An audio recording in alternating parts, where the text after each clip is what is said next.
അപ്പോൾ ഇതിനാദ്യമായിട്ട് തന്നെ നമ്മൾ ഇപ്പോൾ ആർക്കാണോ ഡോക്യുമെൻ്റ് ആയിട്ട് ഫോട്ടോസ് ആണെങ്കിലും വീഡിയോസ് ആണ് അയക്കാനായിട്ട് ഉദ്ദേശിക്കുന്നത് അയാളുടെ ചാറ്റ് ജസ്റ്റ് ഒന്ന് ഓപ്പൺ ചെയ്യുക, അല്ലെങ്കിൽ ഗ്രൂപ്പോ ഏതാണെന്നുണ്ടെങ്കിൽ അത് ജസ്റ്റ് ഒന്ന് ഓപ്പൺ ചെയ്യുക. ജസ്റ്റ് നമുക്കിവിടെ ലെഫ്റ്റ് സൈഡിൽ താഴെയായിട്ട് ഒരു പ്ലസ് ഐക്കൺ കാണാനായിട്ട് കഴിയും. ജസ്റ്റ് നമ്മൾ അതിലൊന്ന് ടാപ്പ് ചെയ്ത് കൊടുക്കണം. അപ്പോൾ ഇത്തരത്തിൽ കുറച്ചധികം ഓപ്ഷൻസ് ഇതായി എനേബിൾ ആയിട്ട് വരും. ഇതിൽ അഞ്ചാമതായിട്ട് നമുക്കിവിടെ ഈ ലെഫ്റ്റ് സൈഡിൽ ഒരു ഡോക്യുമെൻ്റ് എന്നുള്ള ഏരിയ കാണാനായിട്ട് കഴിയും. നമ്മൾ ജസ്റ്റ് അതിലൊന്ന് ടാപ്പ് ചെയ്ത് കൊടുക്കുകയാണ്. പിന്നീട് ഇത്തരത്തിൽ കുറച്ച് ഓപ്ഷൻസ് ഇവിടെ എനേബിൾ ആയിട്ട് വരും.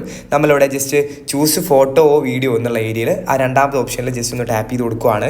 അതിനുശേഷം നമ്മൾ ജസ്റ്റ് ഇവിടെ നമ്മുടെ മൊബൈലിനകത്തുള്ള നമ്മുടെ ആൽബംസും ഫോട്ടോസും ഒക്കെ ഇവിടെ ആ രണ്ട് ഓപ്ഷൻസ് ഇവിടെ കാണാം. ഇതിൽ ജസ്റ്റ് നമ്മൾ ഒരു ഫോട്ടോ അല്ലെങ്കിൽ ഒരു വീഡിയോ ജസ്റ്റ് ഇവിടെ അയച്ചൊന്ന് ജസ്റ്റ് കാണിച്ചു തരികയാണ്. നമ്മളിപ്പോൾ ജസ്റ്റ് ഇവിടെ ഒരു ഫോട്ടോ സെലക്ട് ചെയ്തു, താഴെ നെക്സ്റ്റ് എന്നുള്ള ഏരിയയിൽ ഒന്ന് ടാപ്പ് ചെയ്ത് കൊടുത്തു.